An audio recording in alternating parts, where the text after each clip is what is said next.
ஆவியாரின் பெயராலே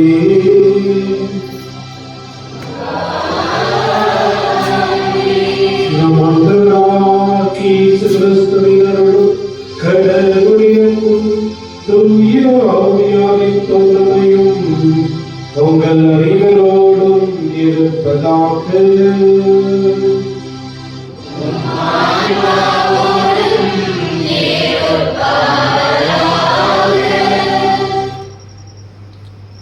கிறிஸ்துவில் பிரியமானவர்களே, பொது காலத்தில் இரண்டாம் வாரத்தை இறைவன் தன்னையே நமக்கு உணவாக தருகின்றார்.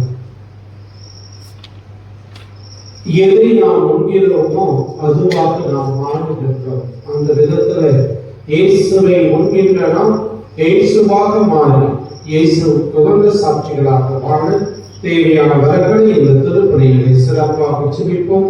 தூய மறைநிகழ்வை தகுந்த முறையில் கொண்டாட தடையாக இருக்கின்ற குற்றங்களை நினைத்து பார்த்து மனம் வருந்தி மன்னிப்பு வேண்டவும்.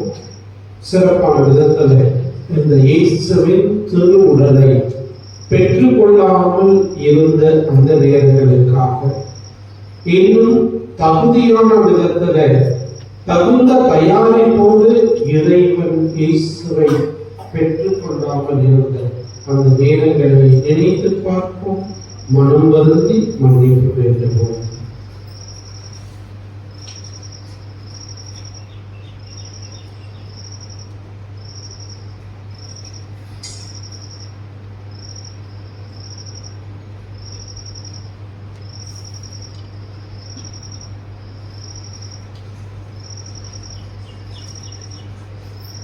எல்லாம் இறைவனும் சகோதர சகோதரிகளிடம்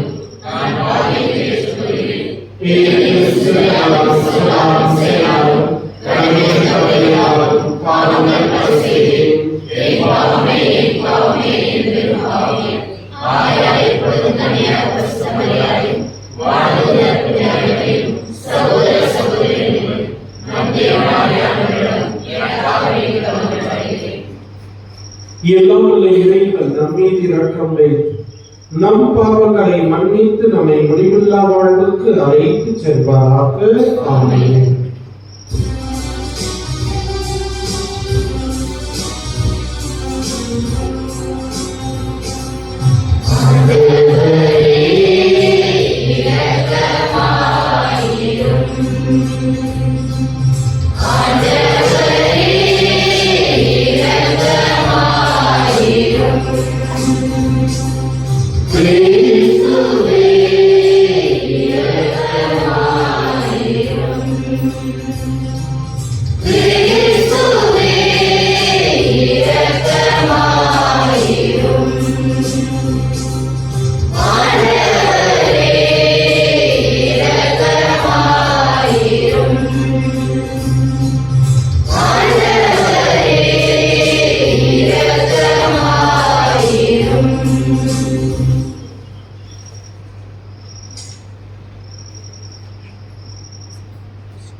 மாட்சிமை மிகுந்த இறைவா,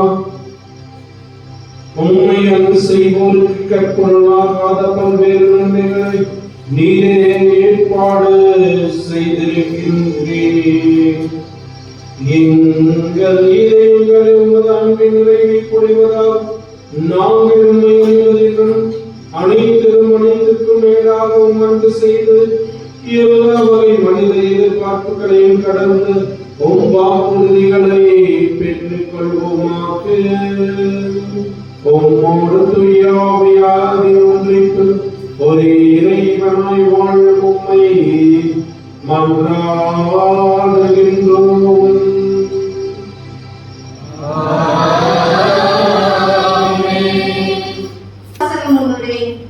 முதல் வாசகத்தில் இறைவனின் ஞானம் நம்மை அறிவியலால் இராமல் ஞானம் உள்ளவர்களாக வாழ அழைக்கிறது.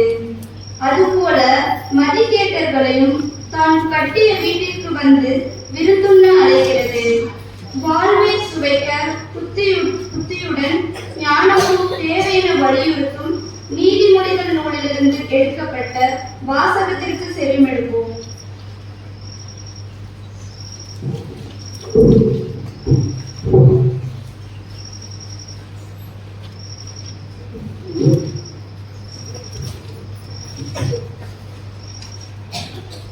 முதல் வாசகம்.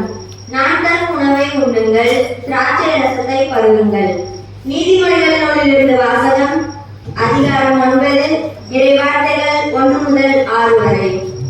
ஞானம் தனக்கு ஒரு வீட்டை கட்டியிருக்கின்றது, அதற்கென 7 தூண்களை செதுக்கியிருக்கின்றது. அது தன் பலியை விலங்குகளை கொண்டு திராட்சை ரசத்தில் இன்சுவை சேர்த்து விருந்து ஒன்றிற்கு ஏற்பாடு செய்தது. தன் தோழிகளை அனுப்பி வைத்து நகரின் உயரமான இடங்களில் நின்று அறியா பிள்ளைகளே இங்கு வாருங்கள் என்று அறிவிக்க செய்தது. மதிக்கேடருக்கு அழைப்பு விடுத்தது. வாருங்கள், நான் தரும் உணவை உண்ணுங்கள், நான் கலந்து வைத்துள்ள திராட்சை ரசத்தை பருகுங்கள். போதையை விட்டுவிடுங்கள், அப்போது ரசத்தை பருகுங்கள், அப்போது வாழ்வீர்கள், உணர்வை அடையும் வழியில் செல்லுங்கள் என்றது. இது ஆண்டவர் வழங்கும் அருள்வாக்கு.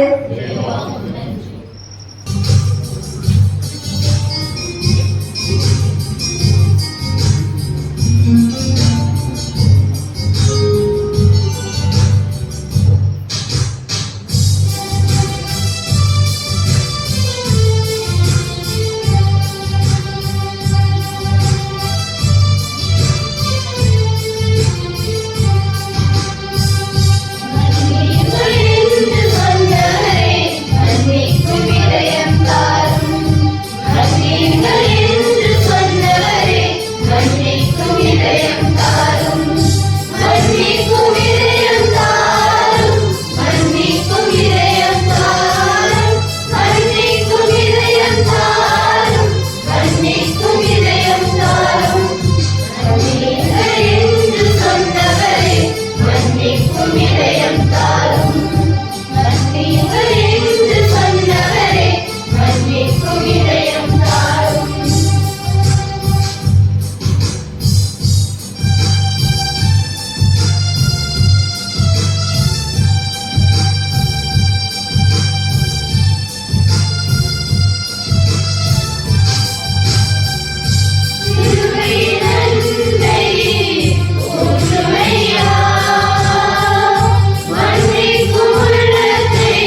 மன்னிக்கும் இதயம் தாரும் மன்னிங்கள் என்று சொன்னவரே மன்னிக்கும் இதயம் தாரும்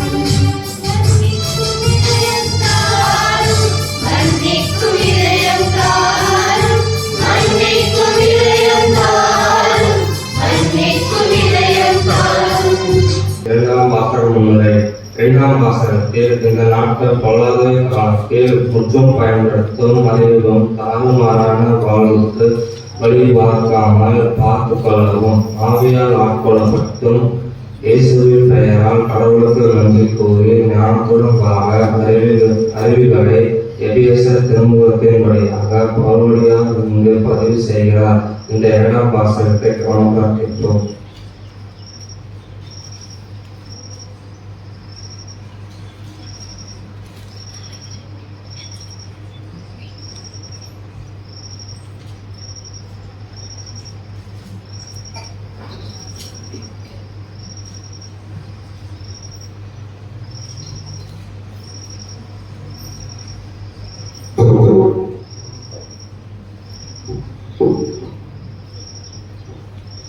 இரண்டாம் வாசகம். ஆண்டவரின் திருவுளம் யாது என்று புரிந்து கொள்ளுங்கள். திருத்துதர் பவுல் எபேசியருக்கு எழுதிய திருமுகத்திலிருந்து வாசகம். அதிகாரம் 5 இறைவசனங்கள் 15 - 20 வரை. திருத்துதர் பவுல் எபேசியருக்கு எழுதிய திருமுகத்திலிருந்து வாசகம். அதிகாரம் 5 இறைவசனங்கள் 15 - 20 வரை. சகோதர சகோதரர்களே, உங்கள் நடத்தை பற்றி மிகவும் கருத்தாய் இருங்கள். ஞானமற்றவர்களாய் வாழாமல் ஞானத்தோடு வாழுங்கள். இந்த நாள் பொல்லாதவை, ஆகவே காலத்தை முற்றும் பயன்படுத்துங்கள். ஆகவே அறிவிலாக இராமல் ஆண்டவருடைய திருவுளம் யாது எனக்கு புரிந்து கொள்ளுங்கள். நாட்சி மருந்து அருந்தி குடிவெறிக்கு ஆளாகுங்கள். இது தாறுமாறான வாழ்வுக்கு வழிவகுக்கும். மாறாக தூய ஆவியால் ஆட்கொள்ளப்படுங்கள். உங்கள் உரைப்பாடல்களில் திருப்பாடல்கள், புகழ்பாக்கள், ஆவிக்குரிய பாடல்கள் ஆகியவை இடம்பெறட்டும். உலமாத இயேசை பாடி கடவுளை போற்றுங்கள். நம் ஆண்டவராக இயேசு கிறிஸ்துவின் பெயரால் எல்லாவற்றுக்காகவும் எப்போதும் தந்தையாம் கடவுளுக்கு நன்றி செலுத்துங்கள். இது ஆண்டவர் வழங்கும் அருள்வாக்கு.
நானும் அவர்களோடு இணைந்திருப்பேன்.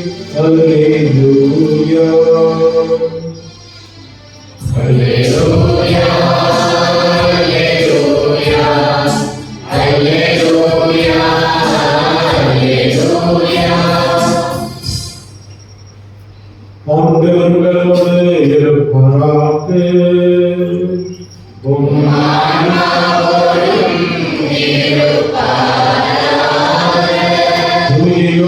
எழுதியவர் சக்கர செய்தியிலிருந்து வாசகம்.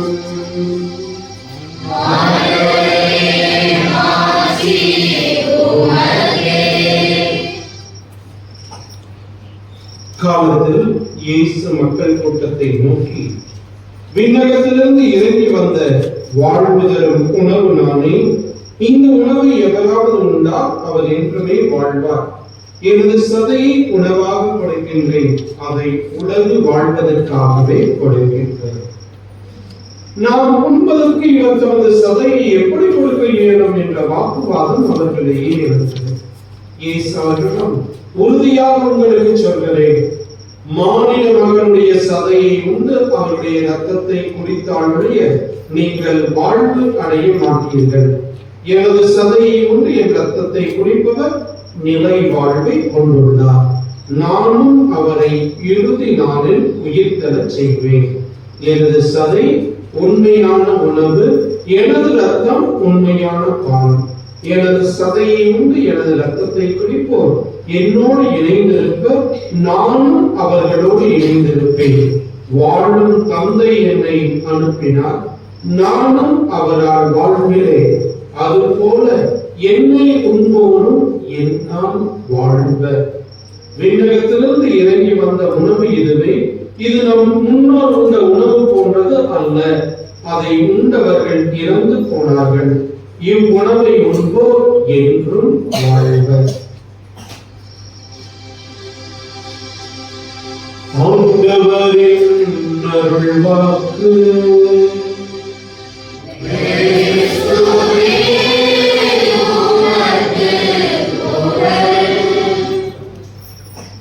எனது சதையை உண்டு என் ரத்தத்தை குடிப்பவர் நிலை வாழ்வை கொண்டுள்ளார்.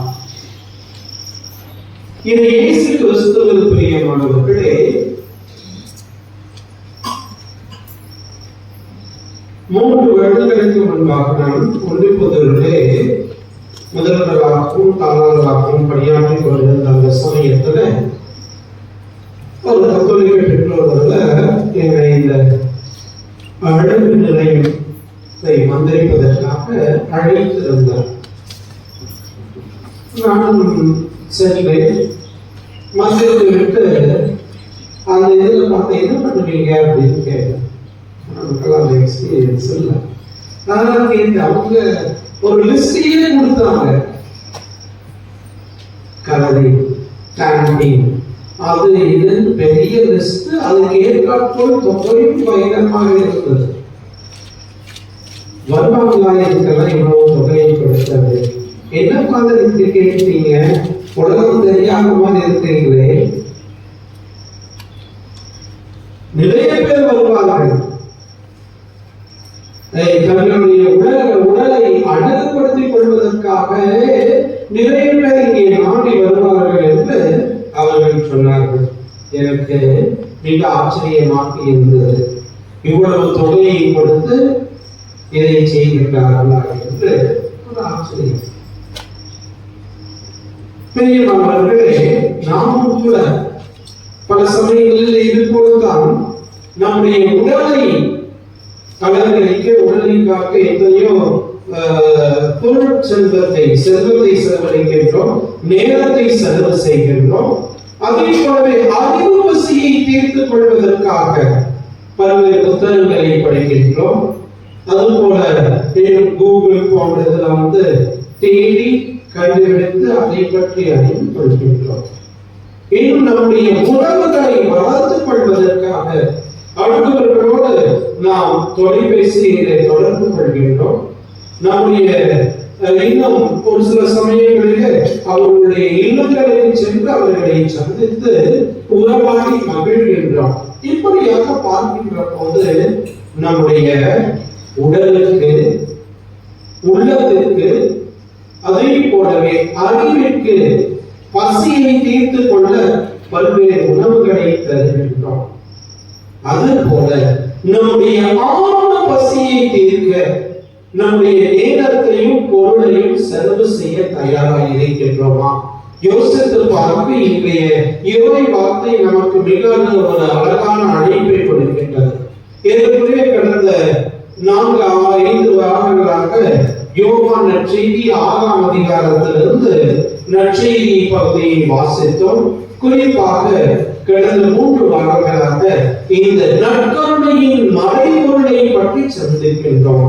நற்கருணை நமக்கு ஆன்மீக உணவாக எப்படி உடலுக்கு உணவு தேவைப்படுகின்றதோ அதுபோல நம்முடைய ஆன்மாவிற்கு தேவையான உணவு இந்த இயேசுவின் திருவுடல் திருரத்தம். ஆகவே இதை பெற்றுக் கொள்வதற்கு நம்முடைய நேரத்தையும் நம்முடைய பணத்தையும் செலவழிக்க நாம் தயாராக இருக்கின்றோமா என்ற கேள்வியை இந்த இறை வார்த்தை நமக்கு விதைக்கின்றது. பிரியமானவர்களே, இங்கு பொறுத்தளவுக்கு ரொம்ப பெரிய பொருட்செலவுன்னு சொல்ல முடியாது. கடிக்கூட்டு வந்தா கோயில தான் ஓடும், அவ்வளவு அருகில் இருக்கின்றது. அப்படி இருந்தும் கூட எத்தனை பேர் நம்முடைய ஆன்ம பசியை தீர்த்துக் கொள்ள அந்த ஞாயிற்றுக்கிழமை ஒரு நாளாவது கடவுள் நமக்காக பல்வேறுவற்றை செய்திருக்கின்றார், இந்த ஒரு நாளிலே வந்து நன்றி சொல்லி அந்த ஆன்ம உணவை பெற்றுக்கொண்டு பலம் பெறுவோம் என்கின்ற எண்ணம் நம்மிடத்துல இருக்கின்றதா? வந்திருக்கின்றவர்களை பற்றி சொல்லவில்லை. இன்னும் இதை கேட்டுக்கொண்டிருப்பார்கள் ஒரு சிலர். வீட்டிலேயே இருந்து கொண்டு ஏறக்குறைய 100 குடும்பங்களுக்கு மேலாக நம்முடைய இந்த ஊரிலே இருக்கின்றது என்றால், இந்த ஆன்ம பசியை போக்குவதற்கு நாம் எத்தகைய முயற்சிகளை இருக்கின்றோம்? சிந்தித்து பார்க்க புனிதர்கள் நிறைய பேரை பற்றி நாம் கேள்விப்பட்டிருக்கின்றோம். நற்கருணையை பற்றி மிக அழகாக அற்புதமான விதத்தில் சொல்கின்றார்கள். இதில் புனித அகுஸ்தினார் அவர்கள் இந்த மாண்புயர் என்கின்ற கீதத்தையே இயற்றினார். லத்தீன் மொழியிலே எழுதிய அது மொழிபெயர்க்கப்பட்டு நாம் பாடுகின்றோம். அவர் இந்த நற்கருணையின் மேன்மையை உணர்ந்தவராக இருந்தால், உன்னுடைய இந்த நற்கருணையை பற்றி சொல்கின்ற போது கடவுள் தரும் கொடையிலேயே மிகப்பெரிய கொடை இந்த நற்கருணை தான். ஏனென்றால் இதற்கு மேலாக வேறு ஏதாவது கொடை இருந்தால் அதை கண்டிப்பாக அவர் கொடுத்திருப்பார். ஆகவே இதை கொடுத்திருக்கின்றார் என்றால், தன்னுடைய உடலையும் ரத்தத்தையும் நமக்காக கொடுத்திருக்கின்றார் என்றால், இதை விட மேலான கொடை வேறு எதுவாக இருக்க முடியும் என்று சொல்கின்றார். இப்பொழுது புனிதர்கள் நிறைய பேர் பார்த்தோம்னா பெரிய தாடி வச்சுட்டு அதை போலவே பெரிய அங்கி போட்டு இப்படிதான் பல புனிதர்களை நாம் பார்த்திருக்கிறோம்.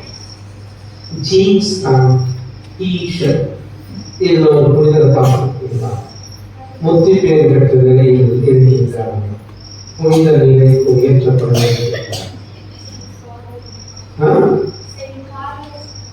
யார் சொல்றது? Very good. கார்லோ அக்விட்டஸ் என்கின்ற ஒரு இளைஞன் 1991ஆம் ஆண்டிலே பிறந்து 15 ஆண்டுகள் வாழ்ந்தவர். ரொம்ப நாள் வெறும் 15 வருஷம் தான். அவர் நற்கருணையின் மீது அளவற்ற பக்தி கொண்டவராக இருக்கின்றார். வாய்ப்பு கிடைக்கின்ற போதெல்லாம் நற்கருணையை பெற்றுக் கொள்ள வேண்டும் என்பதற்காக பல மைல்கள் நடந்து நற்கருணையை பெற்றுக்கொள்ள அவர் திருப்பதிக்கு செல்வார். ஆகவே இப்படியாக அவர் தன்னுடைய வாழ்வை வாழ்ந்து, அதே போலவே இந்த கம்ப்யூட்டர் இயக்குவதில் இந்த காலத்துல உங்களுக்கு தெரியும், இந்த ஸ்மார்ட் போன் எல்லாம் உங்களை விட உங்களுடைய குழந்தைகள் பயங்கர ஸ்மார்ட்டா இயக்குவார்கள். அதுபோல இந்த சிறுவன் நற்கருணையை பற்றிய மறையுண்மைகளை எல்லாம் தொகுத்து ஒரு வெப்சைட் கிரியேட் பண்ணியிருக்கு. நற்கருணையின் மீது கொண்ட ஆர்வத்தின் காரணமாக நீங்க கார்லோ அக்விட்டஸ் என்று அடித்தீர்கள் என்றாலே அப்படியே வரும் அவருடைய அந்த வாழ்வை பற்றிய. ஆகவே சாதாரண ஒரு மனிதனாக இளைஞனாக இருந்து வெறும் 15 ஆண்டுகள் வாழ்ந்த அவர் நற்கருணையை தன்னுடைய ஆன்மீக உணவாக கொண்டு அதுதான் தன்னுடைய உள்ளத்து பலம் என்று சொல்லி அந்த நற்கருணை பக்தியை இன்னும் நிறைய பேர் அறிந்து கொள்ள வேண்டும் என்பதற்காக ஒரு தளத்தை உருவாக்கி இருக்கின்றார். ஆகவே பிரியமானவர்களே, அவர் நற்கருணையின் மேன்மையை உணர்ந்தவராக இருந்தார். ஆகவே தான் இன்று புனித நிலைக்கு உயர்த்தப்பட இருக்கின்றார். முத்தி பேர் பட்டம் கொடுக்கப்பட்டிருக்கின்றது. அடுத்த நிலை புனித நிலை. ஆகவே இந்த ஒரு நிலையை அடைவதற்கு அவர் தன்னுடைய வாழ்விலே நற்கருணை மீது அளவற்ற பற்றுக் கொண்டவராக இருந்தார். நாம் இந்த நற்கருணையின் மீது எத்தகைய பக்தி கொண்டவராக இருக்கின்றோம்? நற்கருணையை உட்கொள்வதற்கு நம்மையே தயாரித்து அந்த நற்கருணையை பெறுகின்றோமா? யோசித்து பார்க்க அழைக்கப்படுகின்றோம். அதே போலவே நாம் முன்னுரையிலே சொன்னது போல நாம் எதை உண்கின்றோமோ அதுவாக மாறுகின்றோம். ஏன் நமக்கு உடலுக்கு பல்வேறு உணவுகளை உட்கொள்கின்றோம்? அது நம்மிலே கரைந்து இனங்களை கலந்து அந்த உணவு நமக்கு சக்தியை கொடுக்கின்றது. அந்த உணவாக நாம் மாறுகின்றோம். ஆகவே தான் பல்வேறு விதத்தில் அது போல இயேசுவை உண்கின்றோம். நாம் இயேசுவாக மாறி இருக்கின்றோமா? யோசித்து பார்க்க அழைக்கப்படுகின்றோம். இன்றைய முதல் வாசகத்துல ஞானத்தின் மேன்மையை பற்றி மிக அழகாக அந்த இறை வார்த்தை எடுத்து கூறியது. நீதிமொழிகள் நூலிலிருந்து அந்த ஞானத்தை மிக அழகாக சொல்லி அந்த ஞானம் விருந்து ஒன்றிற்கு ஏற்பாடு செய்தது என்று மிக அழகாக அழைப்பு கொடுக்கப்பட்டிருக்கின்றது. அதுபோல்தான் செம்மையின் விருதுக்கு அழைக்கப்பட்டோர் பெய்து பெற்றோர் என்று அந்த திருமண விருதுக்கு நற்கருணை விருதை ஒப்பீடாக செய்வதை மத்திய செய்தியை நாம் காண முடியும். ஆகவே இத்தகைய சிறப்பு மிக்க நற்கருணையை நாம் ஒவ்வொரு நாளும் உட்கொள்வதில் முயற்சி எடுக்கின்றோமா? குறிப்பாக ஞாயிற்றுக்கிழமை அன்று அந்த திருப்பலியிலே முழுவதுமாக பங்கேற்று நற்கருணையை பெற நாம் முயற்சி எடுக்கின்றோமா என்று சிந்தித்து பார்க்க அழைக்கப்படுகின்றோம். நற்கருணையை அதே போலவே நற்கருணை ஆண்டவரை நான் மாணவர்களே சொன்னேன் 24/7 என்கின்ற விதத்துல நற்கருணையினுடைய பிரசனம் முழுவதுமாக இஸ் a continuous presence.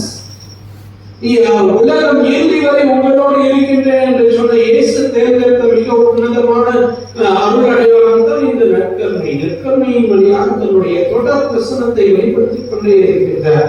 அந்த நற்கருணையை நாம் ஆலயத்தில் ஸ்தாபித்திருக்கின்றோம். எவ்வளவு ஒரு பாக்கியம்! அப்படிங்கிற நற்கருணையை சந்திக்கின்ற பழக்கம் நமக்கு இருக்கின்றது. மாலை ஜெபம் வரையில இருக்கின்ற போது ஜெபித்து விட்டு சிறிது நேரம் இந்த நற்கருணை ஆண்டவரை சந்தித்து அந்த ஆண்டவருடைய ஆசிரியரை பெற்றுக்கொள்ள நாம் முயற்சிக்கின்றோமா என்று யோசித்து பார்ப்போம். ஒருவேளை இல்லை என்றால் இன்றிலிருந்தாவது இந்த ஒரு சிறு முயற்சியை தொடங்குவோம். நம்முடைய பணியை தொடங்குவதற்கு முன்பாக ஒருவேளை கேட் கூட்டியிருந்து அங்கிருந்தே கூட இல்ல திறந்திருந்ததுன்னா இங்க வந்து ஜன்னல்கள், ஒருவேளை ஆலயம் இருந்தால் கூட ஜன்னல்கள் வழியா நாம் ஆண்டவரை சந்திக்க முடியுமா? இப்படி பல்வேறு விதத்தில் ஆண்டவரை சந்திக்க நாம் அழைக்கப்படுகின்றோம். இரண்டாவதாக இயேசுவாக நாம் மாறினோம் என்றால் இன்றைய பதிலுரை பாடல் மிக அழகாக பாடினேன். என்ன மன்னிக்கும் வரம் எனக்கு மன்னிக்க ரொம்ப கஷ்டம். அப்படித்தான் மன்னிக்கும் வரம் சார்புன்னு பார்க்கும் மிக அழகாக அந்த வார்த்தைகளை பாடினோம். அதை வாழ்வாக முயற்சிக்கின்றோம். மன்னிக்க தயாராக இருக்கின்றோமா? இயேசுவாக நாம் மாறினோம் என்றால் நாமும் மன்னிக்க வேண்டும். அதைத்தான் இயேசு செய்தார். அந்த சிலுவையில ஒன்றுமே அறியாத பாவமே இல்லாதவரை சிலுவையிலே அறைந்தார்கள். ஆனால் அந்த சமயத்தில் கூட சிலுவையிலே அறையப்பட்ட அந்த சமயத்துல தந்தையே இவர்களை மன்னி, இவர்கள் அறியாது செய்கிறார்கள் என்று சொன்னார். அது அப்படிப்பட்ட மன்னிப்பை நாம் கொடுக்க தயாராக இருக்கின்றோமா? இன்றைய இரண்டாம் வாசகத்துல மிக அழகாக சொல்லப்பட்டிருக்கின்றது. உங்கள் நடத்தையை பற்றி மிகவும் கருத்தாய் இருக்க, ஞானமுள்ளவர்களாய் வாழாமல் ஞானத்தோடு வாழுங்கள். ஞானத்தோடு வாழ்கின்ற வாழ்வு எப்படிப்பட்டது என்றால் தேவையற்ற வார்த்தைகளை பயன்படுத்துவதை தவிருங்கள். உங்கள் உரையாடல்களில் திருப்பாடல்கள், புகழ் பாடல், ஆவிக்குரிய பாடல்கள் ஆகியவை இடம் பெறட்டும் என்று மிக அழகாக சொல்லப்பட்டிருக்கின்றது. பவுல் சொல்லிருந்தார். நம்முடைய உரையாடல்கள் எப்படிப்பட்ட வார்த்தைகள் அடங்கி இருக்கின்றன. ஒரு சில சமயத்துல காலம் கொடுத்தே கேட்க முடியாது. அத்தகைய வார்த்தைகள் நம்முடைய உரையாடல்களில் இருக்கின்றன. இதுதான் திருப்பாடலா? இதுதான் புகழ் பாடலா? இதுதான் ஆவிக்குரிய பாடல்களா? யோசித்து பார்ப்போம். நற்கருணையை மேன்மையை உணர்வோம். அந்த நற்கருணையை உட்கொள்வோம். இன்னும் ஒரு வார்த்தை, திராட்சை மது அதிலிருந்து குடிவெறிக்கு ஆளாகிறது. இது தாறுமாறான வாழ்வுக்கு வழி ஒன்றும் என்று இருக்கின்றது. எத்தனை பேர் நம்முடைய இந்த குடிக்கு அடிமையாகி அதன் காரணமாக பொருளையும் விரயம் செய்து குடும்ப அன்பையும் விரயம் செய்து வாழ்ந்து கொண்டிருக்கின்றவர்கள் இருக்கின்றார்கள். அத்தகையவர்களுக்கு மிக அழகாக இந்த இறை வாக்கு கொடுக்கப்பட்டிருக்கிறது. யோசித்து பார்ப்போம். நற்கருணை நமக்கு ஆன்மீக உணவாக இருக்கின்றது.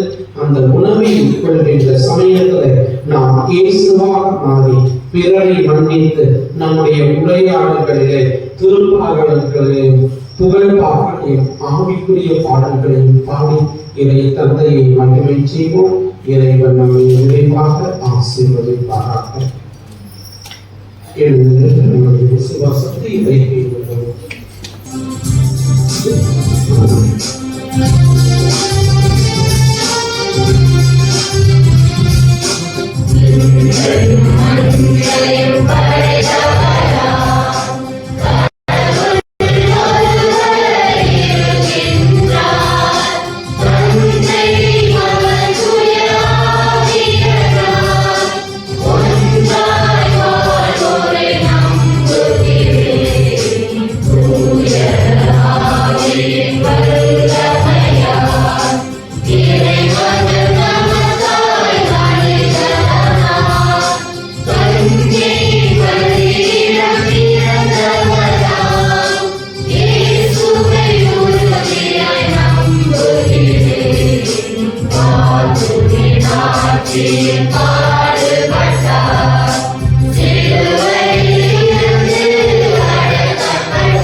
தீபா ஷீபா ரூபா மாதாமி இவருடைய குடும்ப கருத்தர்களுக்காகவும் மற்றும் நன்றியாகவும் டெனிஸ்லா மரியத்தியங்கா சாதுரியா மெர்சி இவர்களது குடும்ப கருத்தர்களுக்காகவும் மணிமகன் தெரேசா ஞானமகன் ஜெய்சன் இவர்களுடைய குடும்ப கருத்தர்களுக்காகவும் வின்சென்ட் பிரேமலதா ரூபன்ராஜ் சந்துரு ரூத் பிரபாவதி நீச்சியாம் குடும்ப கருத்துக்களுக்காகவும் மற்றும் உடல் நலம் பெற வேண்டியும் ஜோசப் ஜெகதீஷ் உந்தா மேரி ரத்னசாமி கருத்துக்களப்படி குடும்பத்தில் மடித்த அனைவருடைய ஆன்ம நிலைப்பாட்டிற்காகவும் ஞானசேகர் செல்வமேரி ஜெபமாலையா ஜேம்ஸ் ஏசுமணி அனித்லா அமீரா குடும்ப கருத்துக்களுக்காகவும் பாப்புசாமி மணி இவர்களுடைய கருத்துப்படி பாப்புசாமிக்கு நல்ல உடல் சுகம் தர வேண்டியும் ஆரோக்கியசாமி ரூபா மது வினோத் மாலதி குடும்ப கருத்துக்களுக்காகவும் கரக்கடிப்பாளையம் ஜெயராஜ் அந்தோணியம்மாள் கார்த்தி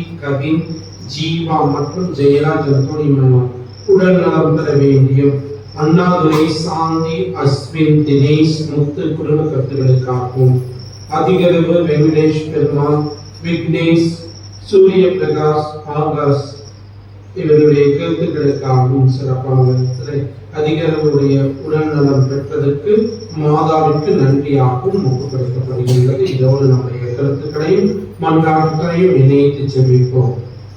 இறை மக்களின் மன்றாட்டுகள் நம்பார்ந்த சகோதர சகோதரிகளை இறைவன் நம்முடைய அன்பு தந்தையும் தாயுமாக இருக்கின்றார். ஆகவே நம்முடைய மன்றாட்டுகளை இறைவனிடத்தில் ஒப்பு கொடுத்து நாம் ஜெபிப்போம். கரிசனை அன்பு கொண்ட எம் இறைவா, தெளிவில்லாத அரசியல் சூழல் காரணமாக பரிதவிக்கும் எம் மக்களுக்கு ஞானத்தையும் விவேகத்தையும் அளித்து எதிர்வரும் பொல்லாத காலத்தை சமாளிக்கவும் என்று மறைவாமல் உமக்கு நன்றி கூறும் நல்ல உள்ளத்தை தருமாறு ஏவா உம்மை மன்றாடுகிறோம். மனிதனுக்காக படைத்த அன்பு இறைவா, நீ படைத்த வளங்கள் நிறைந்த இவ்வுலகில் வாழ்வது கொஞ்ச காலம் என்று பேராசையால் தானே எல்லாவற்றையும் அனுபவிக்காமல் உலகின் இயற்கை செல்வங்களை வருங்கால தலைமுறையினருக்கு விட்டுக் கொடுத்து வாழவும் இவற்றின் வளங்களை பாதுகாப்புடன் வைத்துக் கொள்ள நல்ல ஞானத்தை தர வேண்டி இறைவா உம்மை மன்றாடுகிறோம். முத்தரணி வழியாக எங்கள் மத்தியில் வாழும் இறைமகன் இயேசுவே, நாங்கள் உமது அன்பின் கட்டளைகளை கடைபிடித்து நிறைய வாழ்வு தரும் உணவாகிய உமது சதையையும் இரத்தத்தையும் நீர் எமக்கு அளித்த உண்ணா கொடை என்பதை உணர்ந்து அந்த அன்பை எமக்கு அடுத்திருப்பவர்களுடன் பகிர்ந்து இணைந்து வாழ வழிநடத்துமாறு இறைவாமை மன்றாடுகிறோம். நியாயமுள்ளவராக வாழ எங்களை அழைக்கும் இறைவா, பொல்லாத காலத்தில் தவிக்கும் திருச்சபையை திறப்பட நடத்தி செல்ல எம் திருத்தந்தை, ஆயர்கள், குருக்கள், துறவரத்தார் மற்றும் பொதுநிலையர் அனைவருக்கும் ஞானத்தையும் விவேகத்தையும் கொடுத்து இயேசுவின் விழுமியங்களை கடைபிடித்து வாழ வரமர்களை இறைவா உண்மை மன்றாடுகின்றோம். நம்முடைய தனிப்பட்ட தேவைகளுக்காக மௌனமாக ஜெபிப்போம்.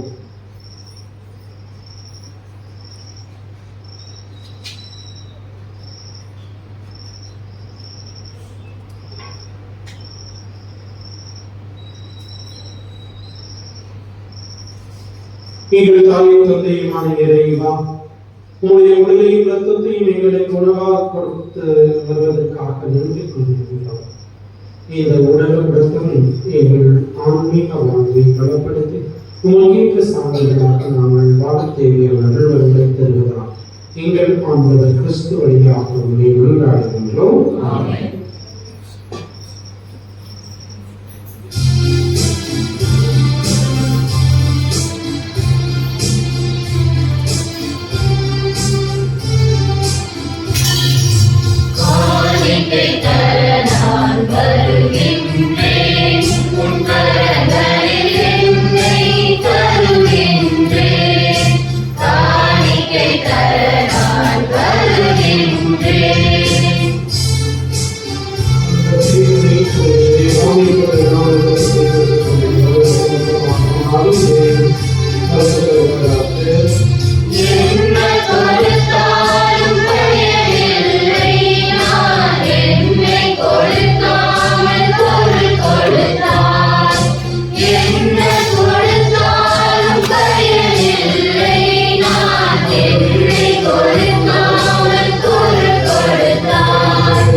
அன்பார்ந்தவர்களே, உங்களுடையதும் என்னுடையதுமான இந்த பலியானது எல்லாம் தந்தையாக்கி இறைவனுக்கு ஏற்றதாகும்படி செல்லுங்கள்.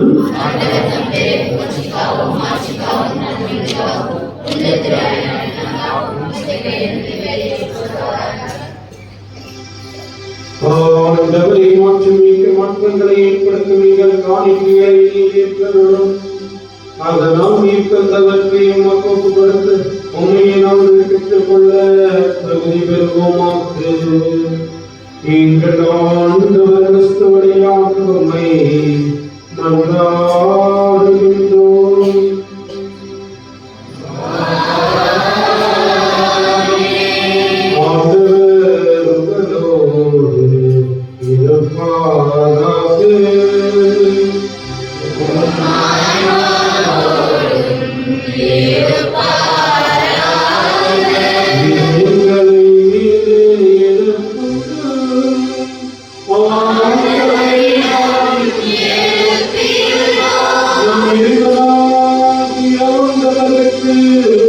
நன்றி கூறுவோம்.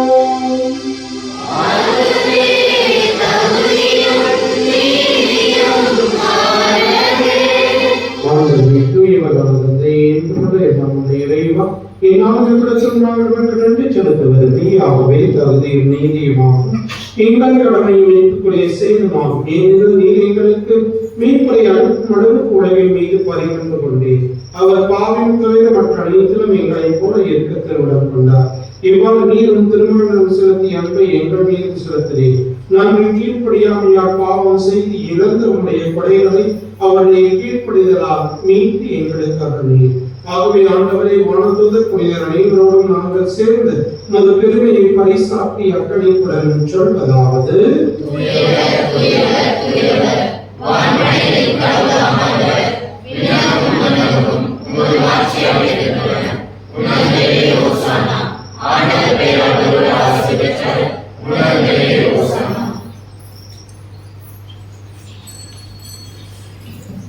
அப்பா தந்தையை இறைவா, நீர் மெய்யாகவே தூயவர், புனிதத்துக்கு எல்லாம் தொடக்கமும் மூன்றுமாக நீரே இருக்கின்றேன்.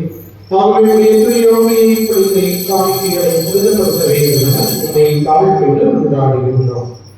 இவ்வாறு எங்கள் ஆண்டவர் இயேசு கிறிஸ்துவே உடலும் இரத்தமுமாக எங்களுக்கு இவை மாறுகின்றோம். அவர் பாடுபட உடன்கணிந்து தம்மை கையளித்த போது அப்பத்தை எடுத்து நன்றி செலுத்தி அதை பெற்று தம் சீடருக்கு அளித்து கூறியதாவது: அனைவரும் இதிலிருந்து பெற்று உண்ணுங்கள், ஏனெனில் இது உங்களுக்காக கையளிக்கப்படும் என் உடல்.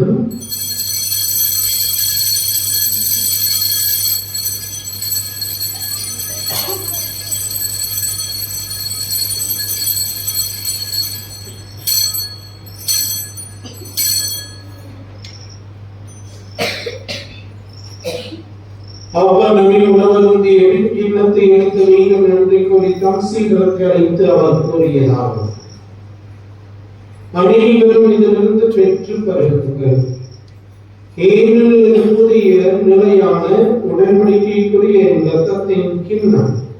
இது பாவ மன்னிப்புக்கென்று உங்களுக்காகவும் பலருக்காகவும் சிந்தப்படும். இதை நினைவாக செய்யுங்கள்.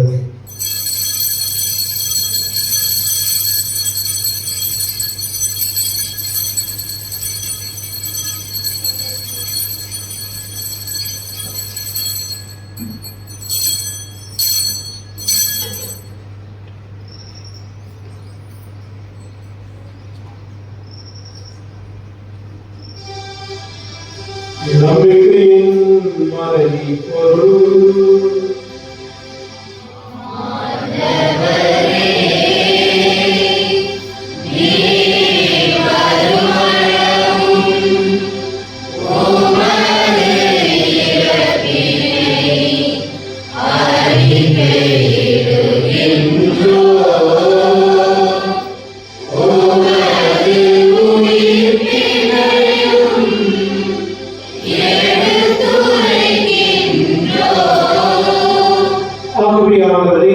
கிறிஸ்துவின் இறப்பினையும் மீட்பினையும் நினைவு கூர்ந்து வாழ்வதனும் அப்பத்தையும் படைக்கும் கிண்ணத்தையும் உமக்கு படைக்கின்றோம்.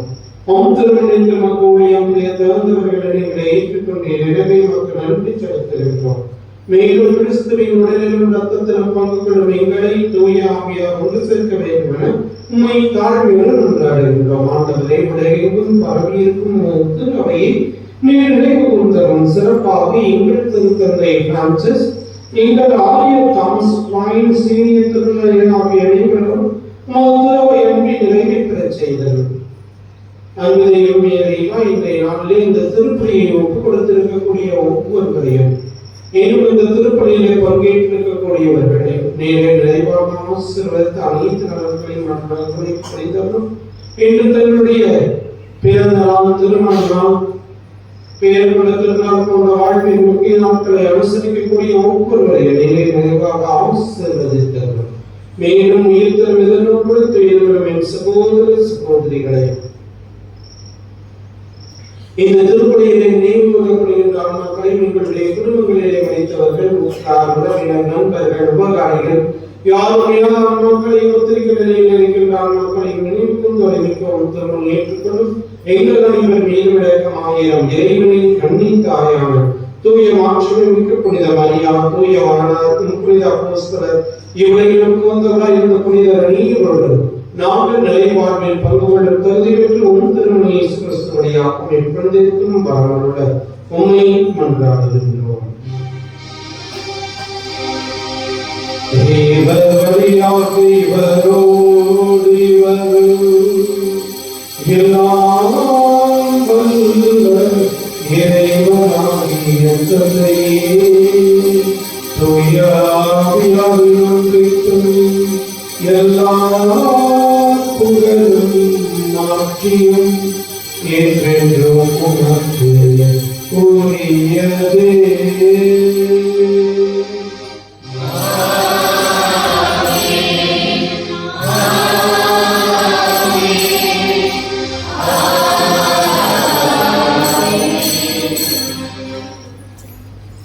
இறைவனுடைய அரசு விளைகிற மலர்களை தந்தையை நோக்கி நாம் ஜெபிப்போம்.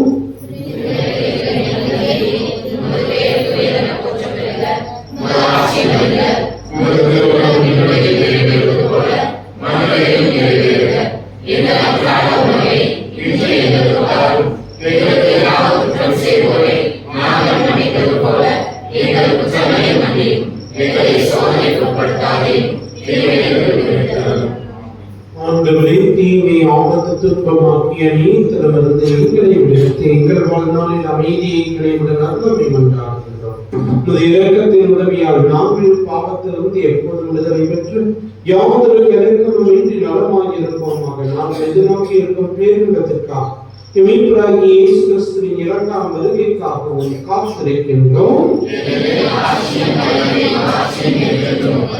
ஆண்டவரே இயேசு கிறிஸ்துவை, அமைதியை உங்களுக்கு விட்டு செல்கின்றேன், என் அமைதியை உங்களுக்கு தருகின்றேன் என்றும் திருத்துவதற்கு முடிந்து எங்கள் பாவங்களையும் பலவீனங்களையும் பாராமல் திருவையின் நம்பிக்கையை நோக்கி எங்களுக்கு அமைதியும் மற்றும் என் அன்பையும் மகிழ்ச்சியும் தந்தவர்களுடன் கொள்வீரார் என்றென்றும் வாழ்ந்து ஆட்சி செய்கின்றவர் நீரே.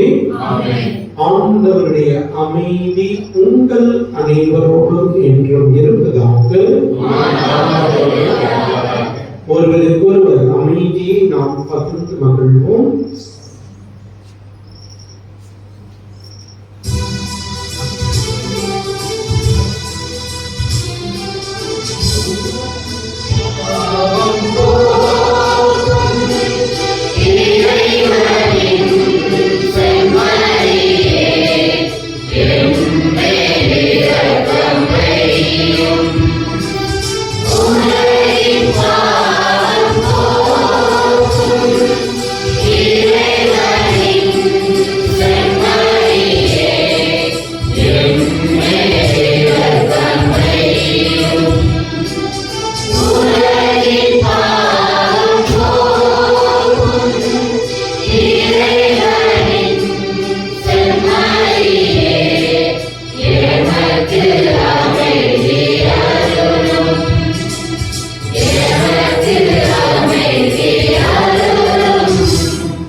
இதோ இறைவனின் செம்மறினம் ஆண்டவர் இயேசு.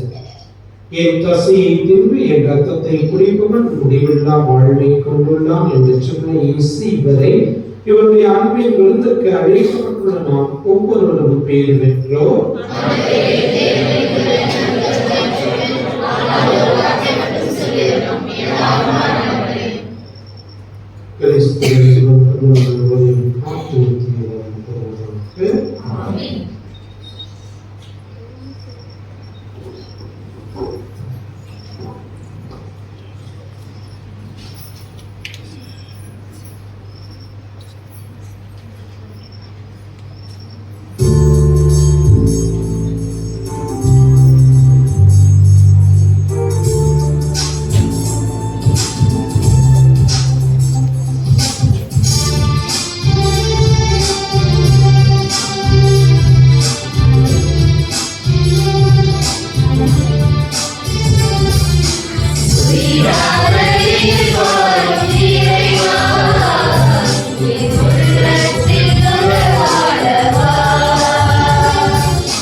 கிறிஸ்தேசுவில் பிரியமானவர்களே, இந்த ஆண்டின் பொதுக்காலம் 20ஆம் மாதத்தில் இருக்கின்றோம். நன்றி கூறி மன்றாடுவோமாக. ஆண்டவரே, வருவாயாக கிறிஸ்துவின் முன்னிலையில் நாங்கள் உமது கனிவை பணிவுடன் வேண்டுகின்றோம். அதனால் நாங்கள் இவ்வுலகில் கிறிஸ்துவின் சாயலுக்கு ஒத்திருந்து விண்ணகத்தில் அவருடன் தோழமை கொண்டு தகுதி பெறுவோமாக. என்றென்றும் ஆட்சி செய்கின்ற வழியாக உம்மை மன்றாடுகின்றோம்.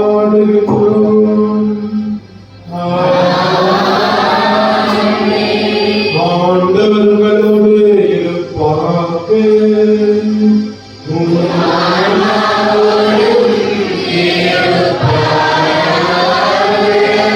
என்று மாறுமில்லாத இறைவன் தந்தை மகன் தூயாவியா உங்கள் அனைவரையும் ஆசீர்வதிப்பாராக.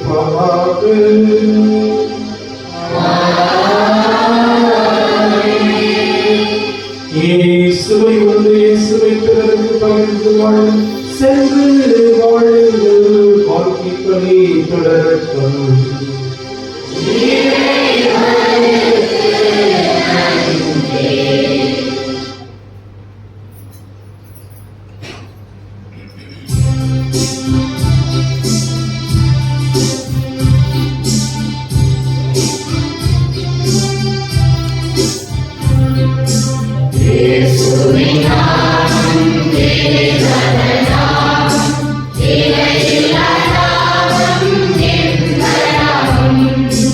Yeah.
இயேசுவுக்கே நன்றி, இயேசுவுக்கே புகழ், இயேசுவுக்கே நன்றி.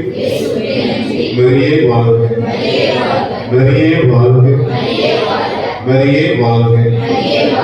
பிதா சுதன் பரிசுத்த ஆவியின் பெயராலே